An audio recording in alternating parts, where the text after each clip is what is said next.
నీ జీవితంలో ఇప్పటివరకు ఎదురైనవన్నీ కూడా ఆయనకు తెలియకుండా జరగలేదు, మొత్తం తెలుసు, అన్నీ చూస్తున్నాడు. తప్పకుండా ఇవన్నీ కూడా నీకు ఫేవర్గా మారేటట్టు ఆయన చేయబోతున్నాడు. అందుకే రప్పిస్తాడు. ఓకే, అర్థమైంది కదా? అలాంటి పరిస్థితుల్లో నీకు సిద్ధపరచకపోతే అసలు ఈ కొలిమే రాదు. నీకు కొలిమి వచ్చిందంటే నువ్వు లైన్లో ఉన్నావు, ఆయన చేతుల్లో ఉన్నావు. ధైర్యంగా ఉండవు, విశ్వాసంతో ఎదుర్కో. మళ్ళీ చెప్పండి, నోరు తెరిచి అందరు చెప్పండి. నీకు అనుమతించబడిన శోధన అది నీ మేలుకా కీడుకా? డౌట్ లేదా?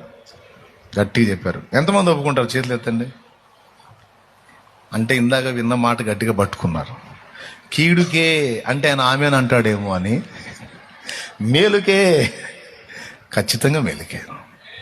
ఎందుకంటే దేవుడు నీకు శత్రువు కాదు, నీకోసం ప్రాణం పెట్టిన మీ నాన్న. పరలోక మహిమను